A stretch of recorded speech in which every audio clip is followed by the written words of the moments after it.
नमस्कार दोस्तों, आप सबका स्वागत है। बिहार बोर्ड मैट्रिक परीक्षा 2023 के लिए गणित का महत्वपूर्ण ऑब्जेक्टिव प्रश्न। दोस्तों, आज पार्ट नंबर 6 है और 5 वीडियो अपलोड कर चुके हैं और उसमें बहुत ही अच्छे यानी महत्वपूर्ण ऑब्जेक्टिव है जो कि आपको बिहार बोर्ड मैट्रिक परीक्षा में पूछे जाएंगे। और अभी तक हम 60 प्रश्न को बता चुके हैं जो कि बहुत ही बार परीक्षाओं में पूछे गए हैं और ये सभी प्रश्न पिछले वर्ष में पूछे गए हैं और बिल्कुल इसी तरह से पूछा जाएगा। आपका अंक डिजिट चेंज होगा और प्रश्न वही रहेगा। जैसा मान लीजिए सवाल दिया गया है तो इस जगह 2 के जगह 3, 3 के जगह 4, यहाँ 2 के जगह 3, 4 कुछ भी रख सकता है, लेकिन नियम तो यही रहेगा। तो देखिए 61 नंबर प्रश्न कह रहा है कि समीकरण 2x प्लस 3y बराबर a में अगर x बराबर 2 और y बराबर 1 हो तो a का मान क्या होगा। तो a का मान क्या होगा, प्रश्न को आप समझ गए होंगे। कह रहा है कि 2x प्लस 3y बराबर a में अगर x बराबर 2 और y बराबर 1 हो तो a का मान क्या होगा। तो देखिए सबसे पहले इस समीकरण को उतार लेंगे। समीकरण है 2x प्लस 3y बराबर a। तो x का मान कितना है, 2 के बराबर x है, x के बराबर 2 है, तो दोनों बराबर है तो हम x के जगह पे 2 लिख देंगे। तो ये गुणम है तो गुणम आ जाएगा। प्लस y का मान कितना है, y का मान 1 है, तो यहाँ पे हम ये गुणम है दोनों तो हम गुना 1 कर देंगे, बराबर a लिख दिए। अब ये कितना हो गया, 2 दूना 4, अब प्लस 3 का 3 अब बराबर a। अब ये दोनों जुड़ जाएगा, 4 3 7 बराबर a। तो a का मान कितना हो गया, 7। यही तो पूछ रहा था कि a का मान ज्ञात कीजिए। a का मान क्या होगा, तो a बराबर 7, a बराबर 7, ऑप्शन नंबर सी सही है। अब देखिए 62 नंबर प्रश्न, निम्न में से कौन x माइनस 2y बराबर 0 तथा 3x प्लस 4y बराबर 10 का हल है। तो ये दो आपको दो चरवाला रैखिक समीकरण दिए गए हैं और इसमें दोनों का हल पूछा गया है।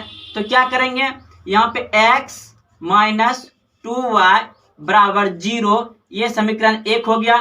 फिर है आपका 3x प्लस 4y बराबर 10, आपका ये हो गया समीकरण 2।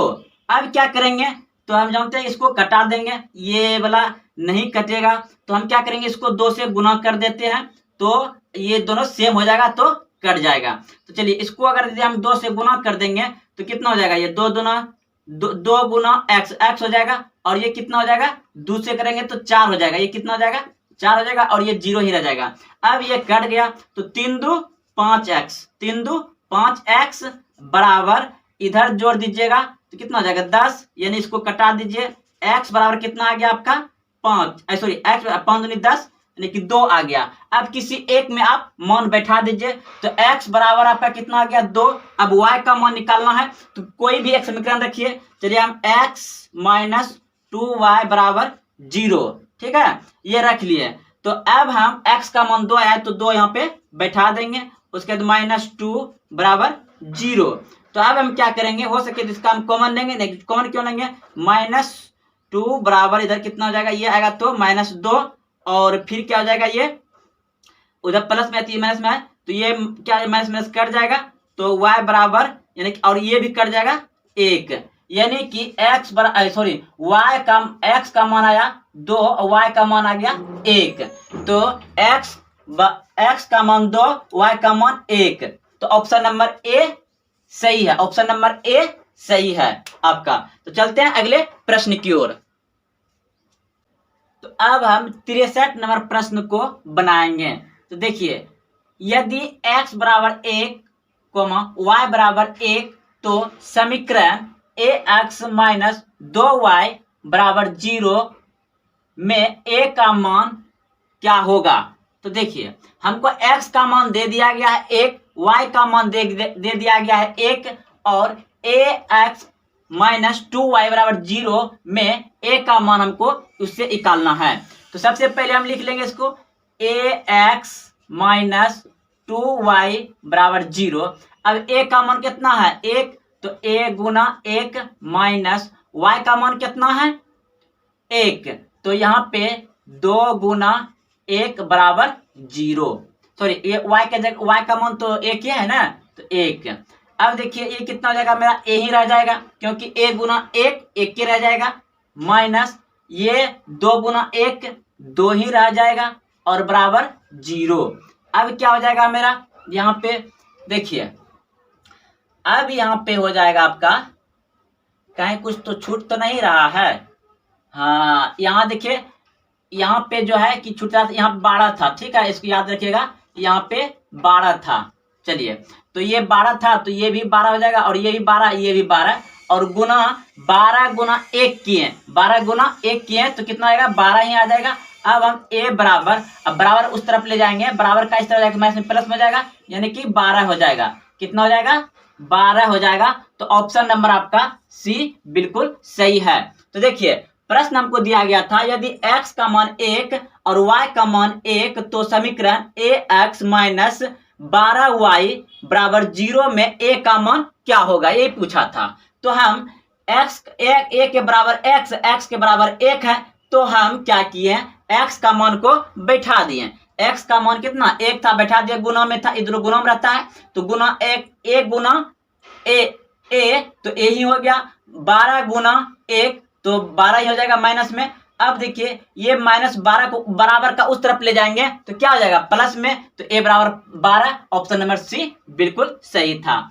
अब देखिए 64 नंबर, 2x प्लस 3y बराबर 11 और 2x माइनस 4y बराबर माइनस 24 के हल है।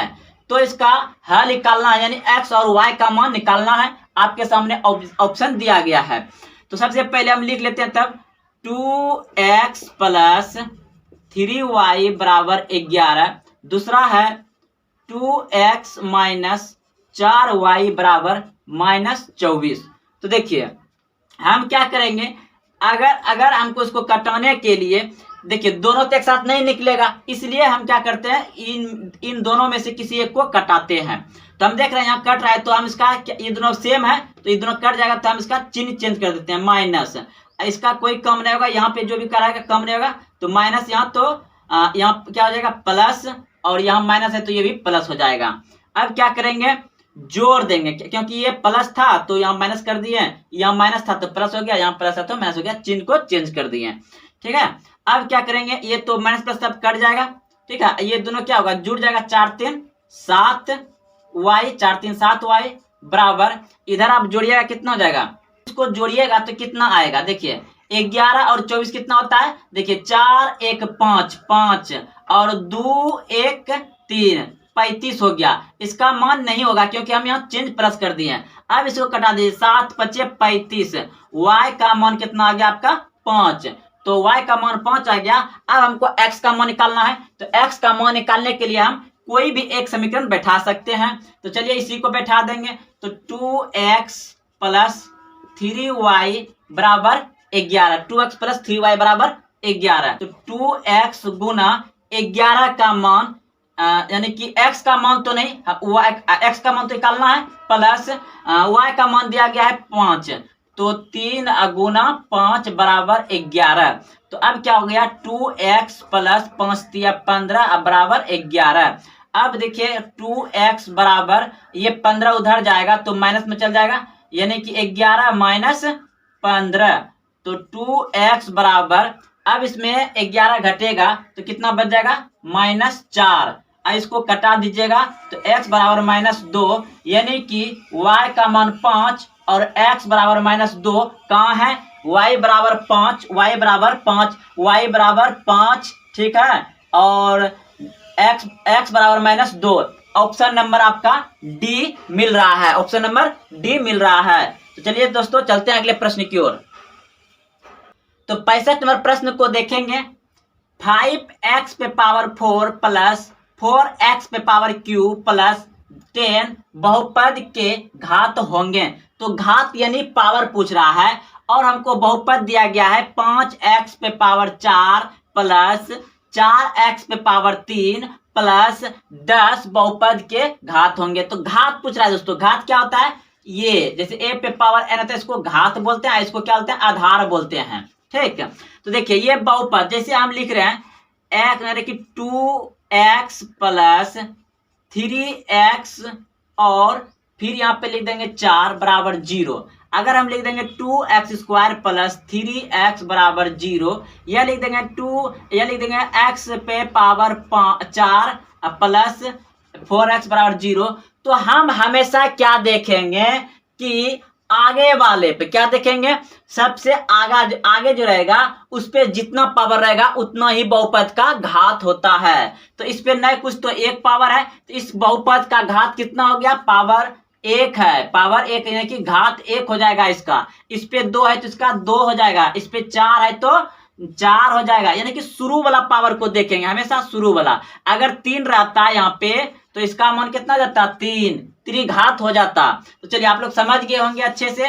तो शुरू में क्या है, अगर आपको कहीं इस तरह का प्रश्न दिया रहे, बहुपद के घात पूछा जाए, तो आप पहले वाला टर्म को देखिएगा, जितना पावर है उतना पे टिक लगा दीजिएगा। ऑप्शन नंबर बी बिल्कुल सही है, 4 हो जाएगा। अगर यहाँ 3 रहता तो 3 होता, अगर कुछ नहीं रहता तो 1 होता। चलिए अब अगला प्रश्न समझते हैं। 66 नंबर कहता है निम्नलिखित में से कौन द्विघात बहुपद है। तो अभी तुरंत जस्ट समझे हैं कि द्विघात बहुपद क्या होता है, यानी कि 2x square plus 3x minus plus कुछ भी बराबर 0 हो, तो ये द्विघात बहुपद यानी कि पावर 2 होना चाहिए। त्रिघात पर 3 पावर होता है और 4 पर तो 4 घात हो जाएगा। चलिए तो अब देखिए यहाँ पे आपका त्रिघात, ये क्या पूछा, निम्नलिखित में से कौन सा द्विघात है। तो द्विघात बहुपद ये जैसे कि x प्लस, जैसे ए नंबर ऑप्शन लेते हैं, क्या है, x प्लस 3y बराबर 6 यानी कि प्लस 6। तो ये क्या हो गया, ये एक घात वाला है, ये एक घात वाला है। उसके बाद दूसरा नंबर देखिए बी नंबर ले रहे हैं, x square minus 3x plus 4 बराबर यानी कि 0 या कुछ भी ले लेते हैं, इस पे पावर कितना है, 2। तो यही द्विघात बहुपद हो गया आपका। ऑप्शन नंबर बी बिल्कुल सही हो जाएगा, ऑप्शन नंबर बी सही है। अब प्रश्न नंबर 67 देख रहे हैं, दो संख्याएं a और 18 का लॉग 136 तथा mod 2 है, तो a का मान होगा। तो a का मान क्या होगा।